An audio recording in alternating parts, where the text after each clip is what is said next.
ছাত্ৰ ছাত্ৰীসকল আজি আমি আৰম্ভ কৰিম পঞ্চম মান শ্ৰেণীৰ lecture number 2 the joy of helping সহায় কৰাৰ আনন্দ ইয়াতে জয় মানে হৈছে আনন্দ হেল্পিং মানে হৈছে সহায় কৰা দা স্কুল বেল ৰেং বিদ্যালয়ৰ বেলটো বাজিলে বেল মানে হৈছে বিদ্যালয়ৰ বেলটো ৰেং মানে হৈছে বাজা Raju, Nita and Gita rushed to school as they were getting late.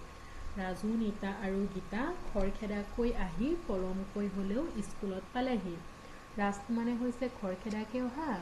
আৰু গেটিং লেট মানে হৈছে তেওঁলোকৰ অলপ পলম হ'ল The morning assembly was about to begin. Somehow they managed to join the assembly. ৰাতিপুৱা বিদ্যালয়ৰ প্ৰাতঃ সভাখন আৰম্ভ হ'বৰে হ'ল মৰ্নিং এছেম্বলি মানে হ'ল ৰাতিপুৱাৰ প্ৰাতঃ সভাখন আৰু বিগিন মানে হৈছে আৰম্ভ হোৱা Somehow they managed to join the assembly যেনেকৈ নহওক তেওঁলোকে সভাত অংশগ্ৰহণ কৰিব পাৰিলেহি Somehow মানে হ'ল যেনেকৈ নহওক join মানে হ'ল তেওঁলোকে অংশগ্ৰহণ কৰিব পৰা আৰু এছেম্বলি মানে হ'ল প্ৰাতঃ সভাখন যেনেকৈ নহওক তেওঁলোকে প্ৰাতঃ সভাখনত অংশগ্ৰহণ কৰিব পাৰিলেহি At the end of the assembly, the headmaster announced, I have something very important to tell you. At the end of the assembly, প্ৰাতঃ সভাখনৰ শেষত end মানে হৈছে শেষত assembly মানে আগত কৈছে প্ৰাতঃ সভাখনক বুজাইছে The headmaster announced প্ৰধান শিক্ষকে ঘোষণা কৰিলে announced মানে হৈছে ঘোষণা কৰা I have something very important to tell you. মোৰ এটা অতি গুৰুত্বপূৰ্ণ কথা ক'বলগীয়া আছে We all know about the earthquake that occurred yesterday. কালি হোৱা ভূমিকম্পৰ বিষয়ে আমি সকলোৱে জানো earthquake মানে হৈছে ভূমিকম্প yesterday মানে হৈছে কালি আৰু occurred মানে হৈছে সংঘটিত হোৱা It destroyed many areas in our neighboring districts. ই আমাৰ চুবুৰীয়াৰ জিলাসমূহৰ বহু অঞ্চল ধ্বংস কৰি পেলাইছিল Destroyed মানে হৈছে ধ্বংস কৰি পেলোৱা many areas মানে বহুতো অঞ্চল আৰু neighboring districts মানে হৈছে আমাৰ চুবুৰীয়া জিলাসমূহৰ People have lost their homes and belongings. মানুহে নিজৰ ঘৰবাৰী আৰু সামগ্ৰী হেৰুৱাই পেলাইছে Lost মানে হৈছে হেৰুৱাই পেলোৱা their homes তেওঁলোকৰ ঘৰবাৰী আৰু belongings মানে সামগ্ৰী Many people have died and many have got injured. বহুতো মানুহৰ মৃত্যু হৈছে আৰু বহুত আহত হৈছে Many people তাৰমানে বহুতো মানুহ died মানে হৈছে মৰিছে মৃত্যু হৈছে আৰু injured মানে হৈছে আহত হৈছে So we must help these people. গতিকে আমি এই লোকসকলক সহায় কৰিব লাগিব Help মানে সহায় কৰা these people মানে এই লোকসকলৰ কথা বুজাইছে Please contribute whatever is possible for you. অনুগ্ৰহ কৰি তোমালোকৰ বাবে যি সম্ভৱ হয় বৰঙনি আগবঢ়াবা Contribute মানে তোমালোকৰ বৰঙনি আৰু possible মানে যিমানটো সম্ভৱ হয় You can give food items. তুমি কিছুমান খাদ্য সামগ্ৰী দিব পাৰা যেনে fresh or dry শুকান খাদ্য দিব পাৰা সতেজ খাদ্য দিব পাৰা fresh মানে সতেজ dry মানে হৈছে শুকান Water bottles পানীৰ বটল দিব পাৰা clothes কাপোৰ দিব পাৰা মানি টকা পইচা দিব পাৰা etc. মানে ইয়াত কৈছে তোমালোকে কিছুমান শুকান খাদ্য বা সতেজ খাদ্য সামগ্ৰী পানীৰ বটল কাপোৰ টকা আদি দিব পাৰা Tomorrow after morning assembly we will collect your contribution and a team of teachers and distribute these items among the earthquake victims কালিলৈ ৰাতিপুৱা প্ৰাতঃ সভাৰ পাছত আমি তোমালোকৰ বস্তুবোৰ সংগ্ৰহ কৰি এটা শিক্ষকৰ দল আৰু তোমালোকৰ সহযোগত ভূমিকম্পৰ আক্ৰান্ত লোকসকলৰ মাজত সামগ্ৰীবোৰ বিতৰণ কৰিম Tomorrow মানে কালিলৈ after morning assembly প্ৰাতঃ সভাৰ পাছত we will collect your contribution collect মানে হৈছে সংগ্ৰহ কৰা your contribution মানে তোমালোকৰ বৰঙনিখিনি and a team of teachers আৰু এটা টিম মানে দল teachers মানে শিক্ষক এটা শিক্ষকৰ দল and distribute আৰু তোমালোকৰ দান দিয়া ছাত্ৰ ছাত্ৰীসকল these items among the earthquake victims আমি ভূমিকম্পৰ আক্ৰান্ত লোকসকলৰ মাজত বিতৰণ কৰিম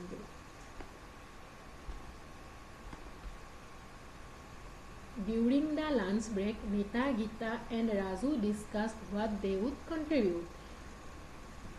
দুপৰীয়া আহাৰ বিৰতিৰ সময়ত নিতা গীতা আৰু ৰাজুৱে আলোচনা কৰিলে তেওঁলোকে কি অৱদান আগবঢ়াব ডিউৰিং দা লাঞ্চ ব্ৰেক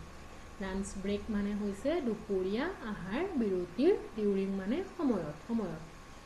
নিতা গীতা এণ্ড ৰাজু ডিছকাছ নিতা গীতা আৰু ৰাজুৱে ডিছকাছ মানে হৈছে আলোচনা কৰিছে হোৱাট দে উড কণ্ট্ৰিবিউট মানে হৈছে অৱদান তেওঁলোকে কি অৱদান দিব তেতিয়া ৰাজুৱে ক'লে Raju I would like to give food items like bread, biscuits, fruits. মই ৰুটি ব্ৰেড মানে ৰুটি বিস্কুট ফলমূলৰ দৰে আদিৰ দৰে খাদ্য সামগ্ৰী দিব বিচাৰিছোঁ গীতা that's great গীতাই কৈছে বৰ ভাল লাগিল I will contribute some money and a carton of drinking water মই অলপ টকা আৰু খোৱা পানীৰ এটা কাৰ্টুন বৰঙণি দিম কণ্ট্ৰিবিউট মানে আগতে তোমালোকক কোৱা হৈছে বৰঙণি আৰু তেওঁ কি দিব বিচাৰিছে কি বৰঙণি দিব সাম মানি অলপমান পইচা and A carton of drinking water আৰু এটা পানী বটলৰ খোৱা পানী বটলৰ কাৰ্টুন নিতা please suggest what I should contribute মই কি অৰিহণা যোগাব লাগে পৰামৰ্শ দিবাচোন Raju why don't bring some clothes তুমি কিছুমান কাপোৰ নিদিয়ানো কিয়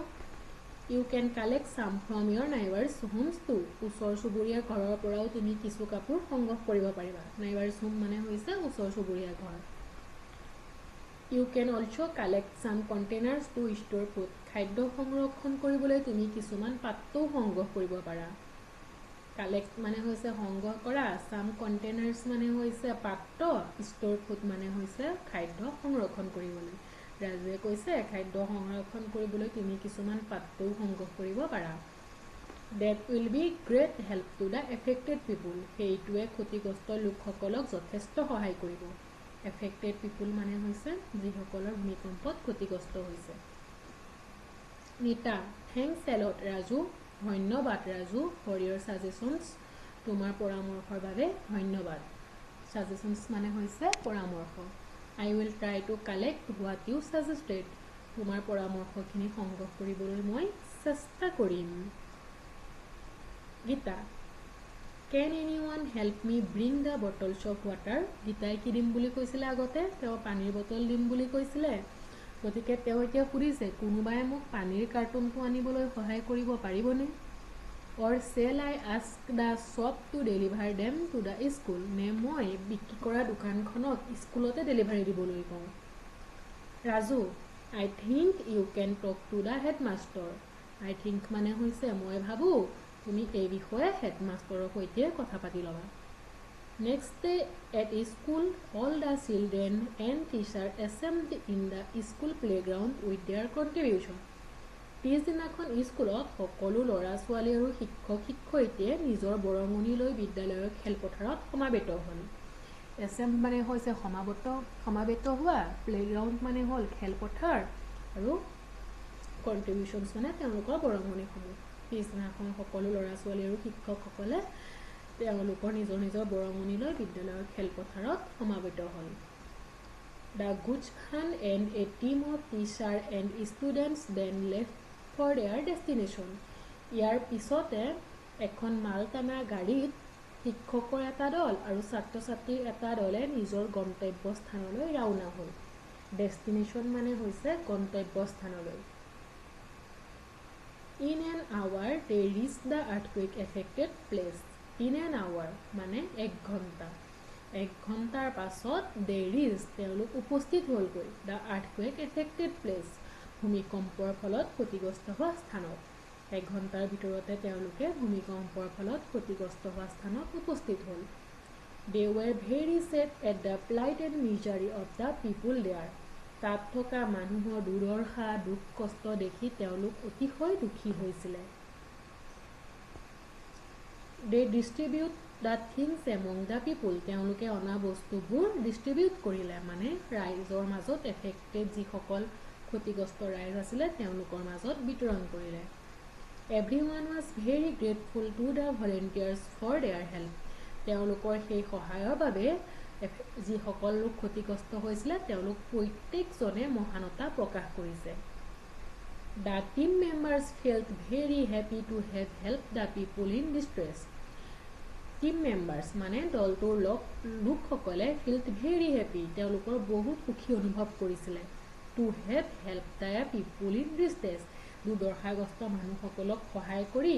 টিমৰ মেম্বাৰসকলে বহুতো সুখী অনুভৱ কৰিছিলে